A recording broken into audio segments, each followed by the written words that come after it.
All right, welcome to another episode of Book Drops. I am Don Boozer. I am the manager of the literature department here at Cleveland Public Library, as well as the coordinator for the Ohio Center for the Book. A couple plugs real quick. We have our Summer Lit League going on at the library through the end of the month, through July 31st.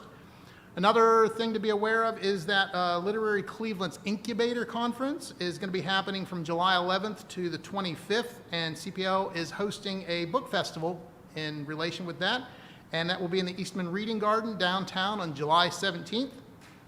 And you can actually register and get some additional info at litcleveland.org. We have a special guest today. Sarah is on vacation. We have Dr. Valentino Zullo with us. Valentino got his PhD in English from Kent State University with the dissertation Freudian Strips, Comics, Mental Health, and the Psychologization of America. Did I pronounce that right? Psychologization, yeah. It's a fun word. And he is also a licensed social worker specializing in maternal depression, in addition to being the American editor of the Journal of Graphic Novels and Comics. He has published journal articles and wrote a chapter for More Critical Approaches to Comics, Theories, and Methods, published by Routledge in 2019. He is also an emeritus scholar in residence for the Ohio Center for the Book and is a great friend to the center and to the library. So with those credentials and his expertise in the area of comics, we are delighted to welcome Dr. Valentino Zullo today and talk about this unique medium of expression and to also share some reading recommendations. So welcome, Valentino. And I Thank you, hope I Don. can call you Valentino, right? You can call me We've known each other Valentino. long enough to be Valentino. Yeah. Okay. Valentino works, yes. So one of the things I wanted to remind people to, we have a lot of print comics here today, but we're also plugging the Hoopla and Overdrive apps on the internet.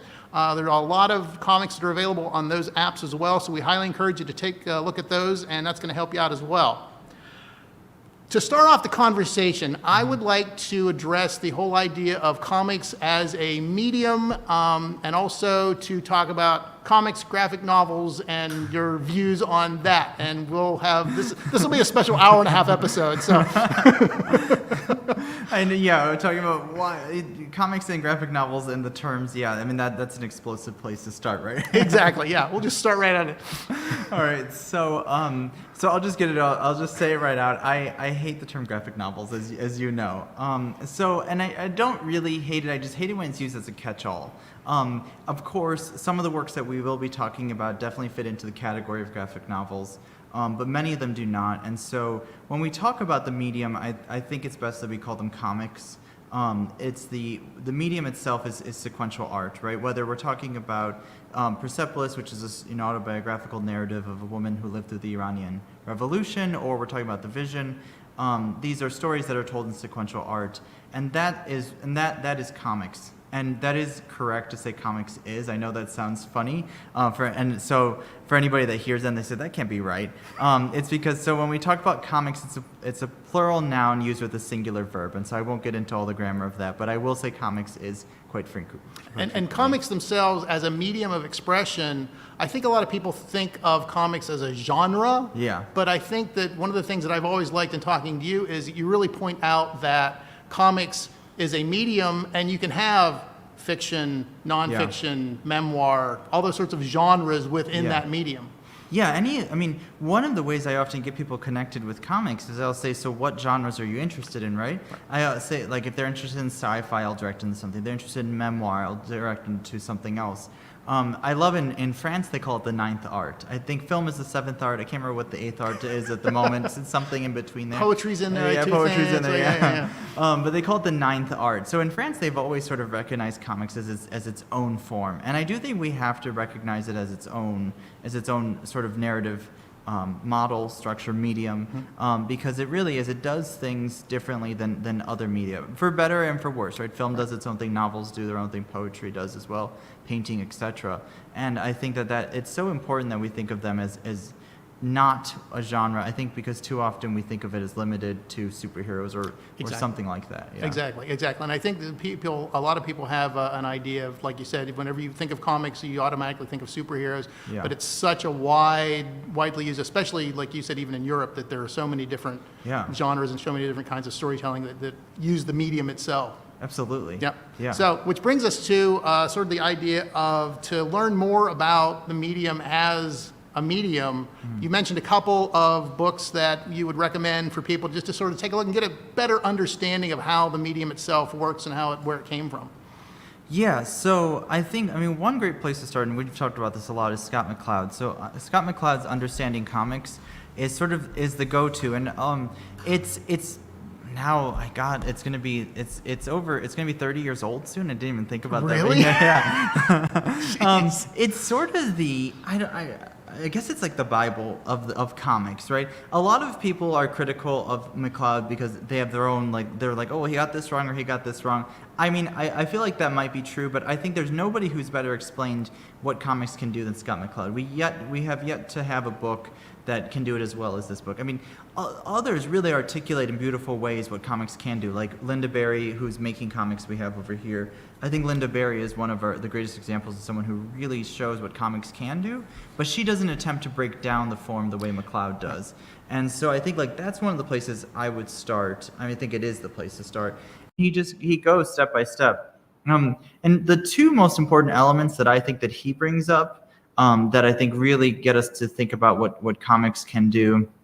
One is this: he defines the space of the gutter, which is that space between comics, and he says that is where the imagination occurs. That's where your fantasy occurs. That's where between the panels. Yeah, because he says if you have a scene where you have a man holding an axe or a woman or whomever holding an axe, and you have another person in the next panel who's now dead or has an axe in the back of their head, right? This is grotesque. You decide how Thank they you die. for that example, Dr. Zullo. I love that you use Dr. Zullo there. I hear that when people say Dr. Zullo, that sounds like I'm a supervillain. So that's why I like it personally. But yeah, so in that scene, which I think is you have to decide what happens next, right?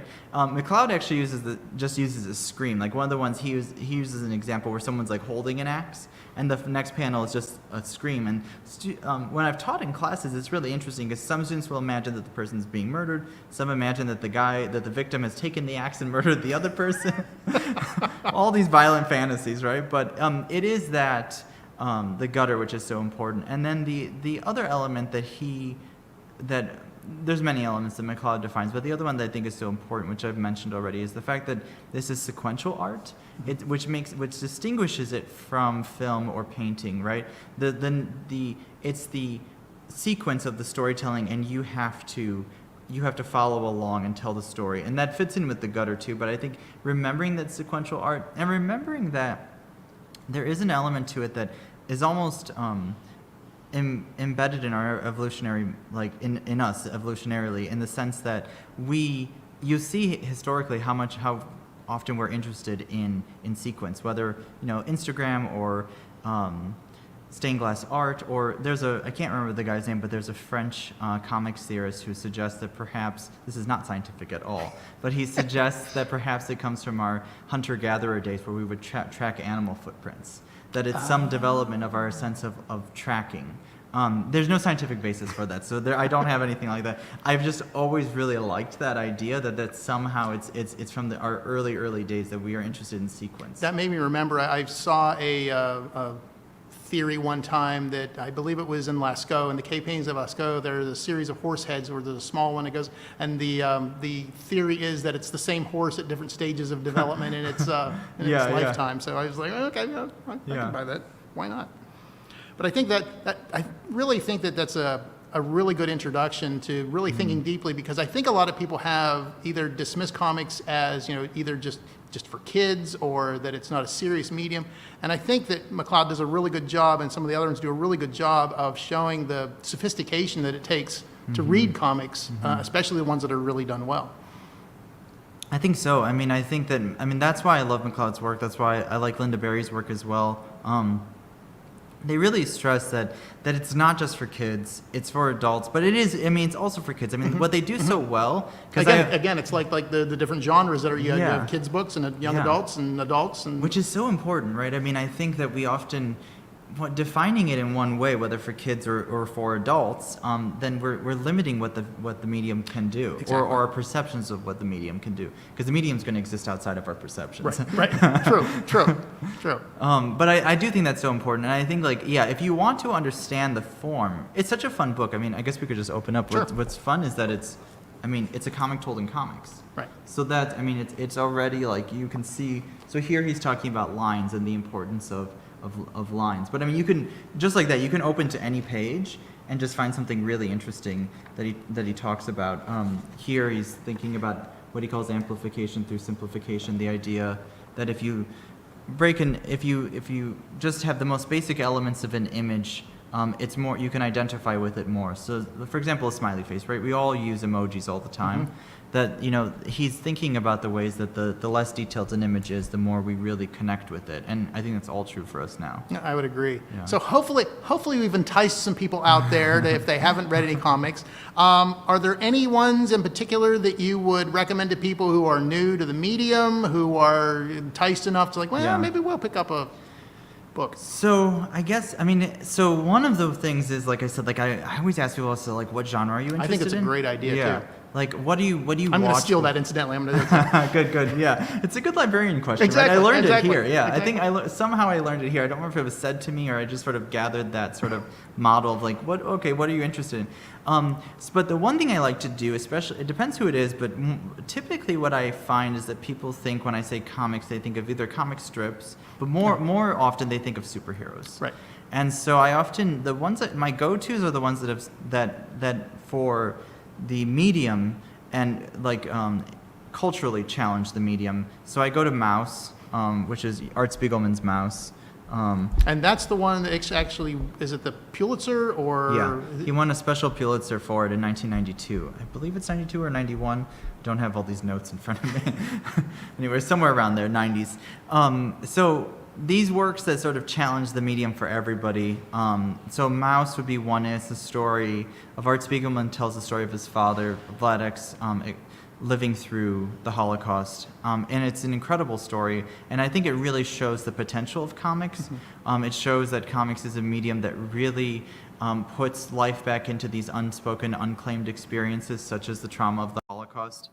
There's a way in which we sort of think of trauma as unspeakable, as untellable, and the comics form does say, okay, sometimes we can't tell these things in words. We have to use images, and I think that's what Spiegelman does so well. Like Spiegelman's Mouse, I've mentioned Persepolis already, but this is another one. Actually became a film as well. Marjan Satrapi's Persepolis, which tells the story of her living through the Iranian Revolution. For me, that's another one that, again, it had such cultural acclaim, which is good, and it allowed people to see the potential of comics. So I go to those two a lot, and I would also add in T. Bowie's The Best We Could Do, which is the one you had on your phone.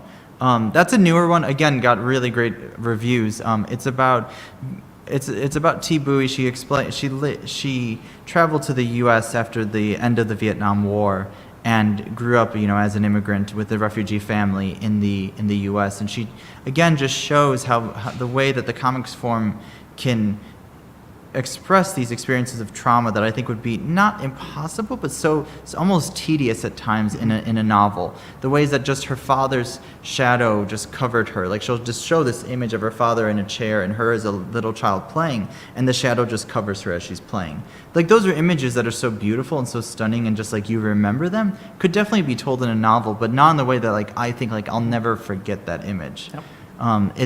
It really is. There's a trauma theorist, Kathy Carruth, who I've sort of invoked with some of the things I've said, but she says that to be traumatized is to be possessed by an image or an event. And I think that comics, and I'm not the first to say this, comics really capture that feeling. It really is, you are possessed by an image or an event. And I think you bring up a good point too, that I think, at least for me, comics seem a little bit more of an intimate medium than if you had a shadow falling over somebody on a big screen or on a TV in a film setting. And I think that it's a much more intimate setting to be sitting there with a book or sitting there with your phone, and be able to really sit with the images that impact you. Yeah, there is something, because It's something really interesting, right? Because it could be hokey or too horrifying. It's somewhere in between in film, right? Because if you see the shadow, it's almost like it's horror, which definitely these stories are capturing the horrors of trauma, whether the Holocaust or another narrative. But they're capturing it in a way that a child experiences. What's notable is that most of these authors are writing about childhood experience, which is so difficult to do, I think, in most forms. Because it's pre-verbal, right? Childhood experience is often pre-verbal. Right.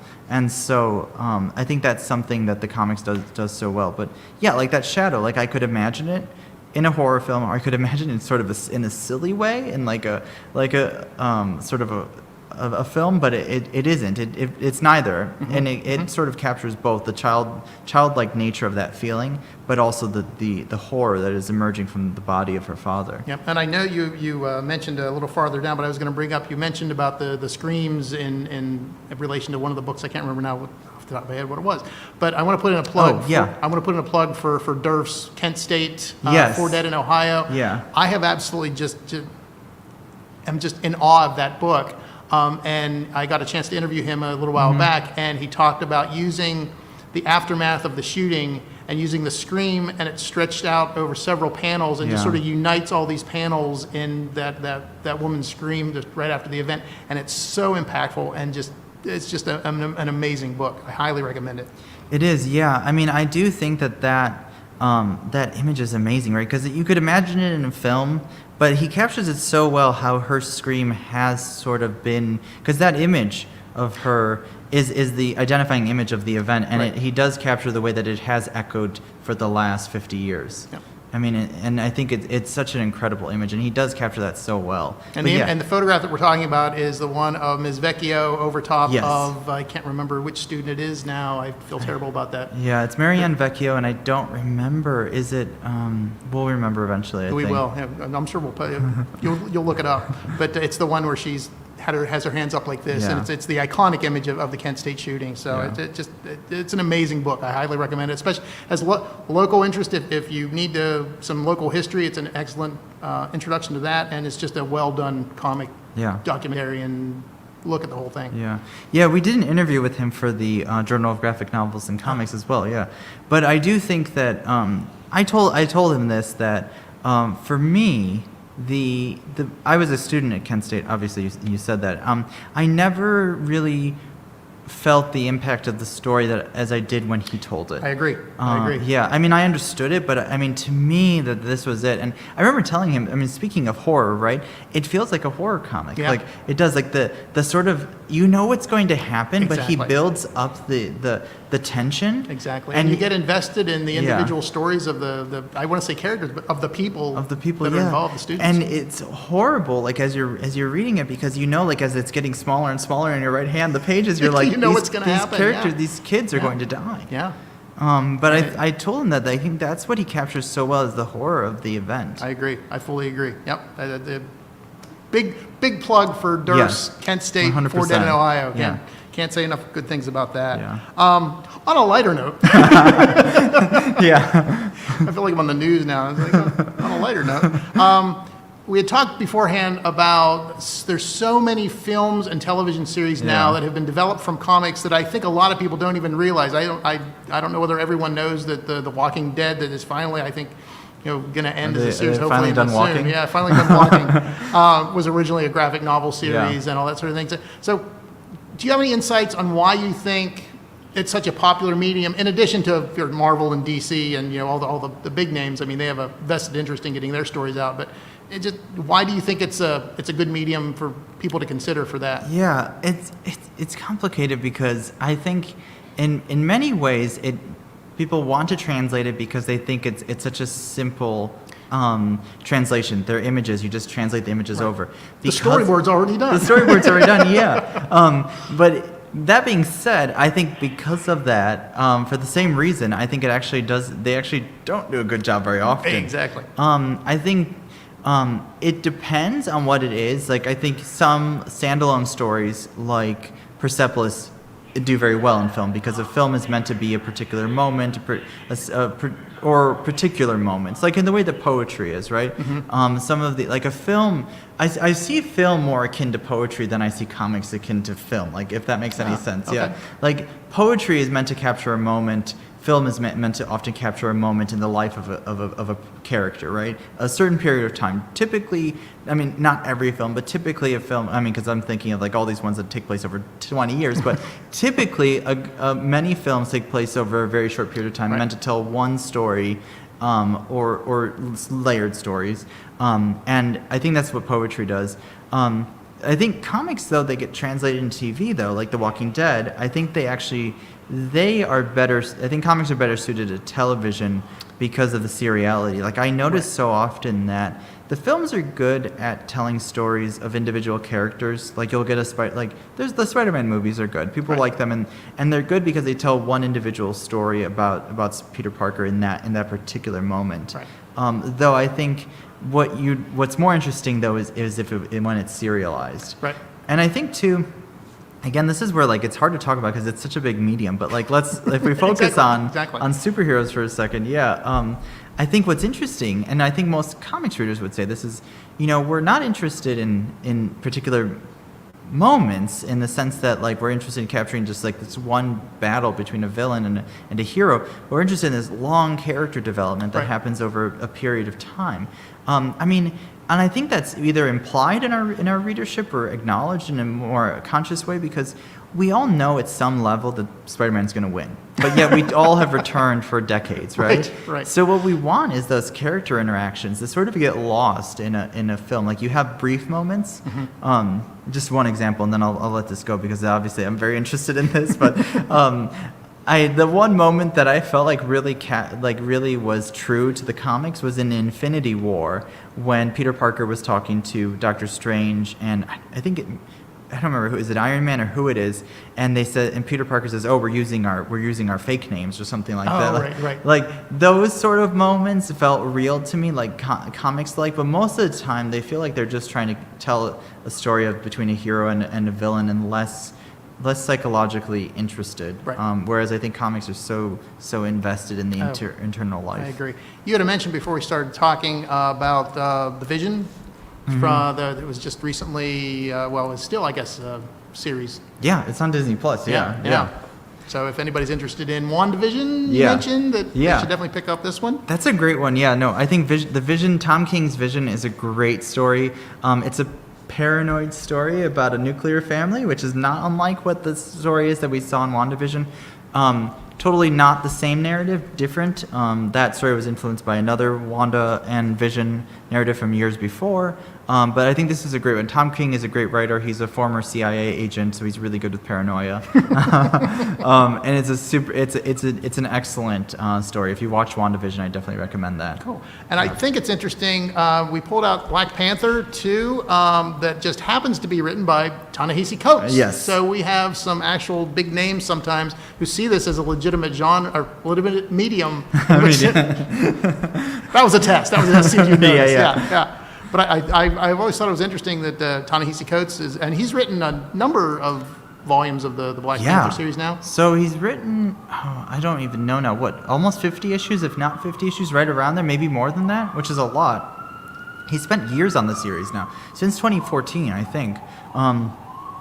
His story is great. I love Black Panther, Nation Under Our Feet, which is right there. He also has the Intergalactic Wakandan Empire, I think, if I'm getting that phrase exactly right. I think that was the next story, or it was one of the newer stories that he did. And that one's also really amazing. It's like a 25-part story that I also recommend that you'll be totally unsure what's going on at first. I was as well, but I think like once you get to the end, like it has a great payoff. I really like his work. I think the sister series to Black Panther is his work on Captain America, which I also think is a fascinating series. I love reading Ta-Nehisi Coates think about the icon of Captain America and what that means. 5 minutes? 3 minutes. Okay. So I think that one of the things I also wanted to just briefly talk about with you, one of the reasons that the Ohio Center for the Book concentrates on focusing on comics as one of our things to promote is that Cleveland and Ohio are such a hotbed of comics creators too. and I pulled out a couple of things that, actually I think I just pulled out one, but we had Brian K. Vaughan, of course. Yes. Is from Cleveland. Can you just talk about, just briefly, about why you think that, or even some of the names that pop Yeah, here? I can tell you about the names. I mean, R.F. Outcult, who created the Yellow Kid with Joseph Pulitzer, asked R.F. Outcult to create the Yellow Kid in 1895. Jerry Siegel and Joe Shuster created Superman in 1938. I mean, there's Brian K. Vaughan. There's so many creators that I think Fred Van Lent, who did the comic book history of comics, I think he's from Cleveland as well. There is something about the Midwest, and I don't know exactly what it is. Well, not even just the Midwest, it's something about Ohio, right? We have so many great literary figures that have emerged from Ohio. Sure. There's something about just I want to think it's because we are a state that is so complex because we're sort of part of the Northeast and sort of not. We're sort of part of the Midwest and sort of not. And we're sort of part of the South, like right when we border on Kentucky. Yep. And I think all of this adds to some really interesting life experiences for people.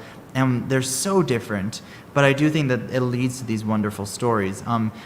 Somebody, I think it was Brad Ricka, if I remember right, has said that it's a fantasy of wanting to get out of Ohio because all these people write about like leaving Ohio or like Superman flying away, right? I think that if I'm quoting him correctly, he made a joke about that one. So maybe it's something about that. Maybe it's just the gloomy days that we have, and they spend time writing. Speaking of which, right now, for those of you who are watching this in the future, we just got it done with a nice gray downpour here today. And I do think, I think the Brian K. Vaughan, I think the Why the Last Man, I think they're finally going to make a series out of it. So there's another series to either be really into or disappointed by. So we'll see that. They're getting better at it, so I think it'll be good. Definitely Saga as well. Saga's not going to become a TV show yet. He doesn't want it to be a TV show, but I mean, Saga's another great one if you're looking for an Ohio author. I mean, Saga, Fiona Staples and Brian K. Vaughan, it's a great series. It's on hiatus right now, but it's a fantastic series. And I thought it was great that one of the things I always like to stress is that the writing in a comic, is a comic, is that the right? A comic, yeah. A comic. The writing in a comic is just as important as the artwork. And I think, is it Brian K. Vaughan who switched his name? So I believe it's the first 3 collected volumes of Saga have Brian K. Vaughan as the first author, and then he switched it to Fiona Staples as the first author because he did say that without her art, this would be nothing. So I mean, he's a big advocate for artist rights. The cartoonist rights, for sure, because it is so important. I mean, the writing is so important. I mean, if you've read a bad comic, you know that. But I mean, the art is just as important, if not more important sometimes. And it's such a collaborative effort too when you have a different artist and writer working together. Many of the books are, of course, both the author and artist is the same person sometimes too. Yeah, that happens a lot. I mean, Persepolis, Mouse. I mean, that's common too. So in those cases, I mean, a lot of those artists will talk about like drawing is writing, right? They don't sort of see, or as I'm trying to think of who, maybe it's, I don't remember who said that there's a phrase, drawing is a way of thinking. And that I sort of see that too in these comics. Like it's their way of thinking, it's their way of expressing. Exactly. And I guess the Neil Gaiman Sandman is also going to be made into a series as well. So, and I think Neil Gaiman's actually involved in that one. So fingers crossed for that one. So and there's an audio book on Amazon, which I haven't listened to. But I have not either yet. Yeah, exactly. So Sandman's a great one. Yeah. Sandman has absolutely blew me away just in the complex writing and storyline and the way things are woven together. It's just, if you think that comics are a simple medium to read or to understand, or that it's a frivolous medium, I highly recommend picking up Sandman and just seeing what comics can do in a convoluted storyline from a master storyteller too. Yeah, so absolutely. So any closing thoughts, Dr. Zullo? Read more comics. I think that's it. I think read more comics is an excellent thing to end our conversation today on. So thank you all very much for joining us for another episode of Bookends, and Sarah will be back next time. And until then, keep reading.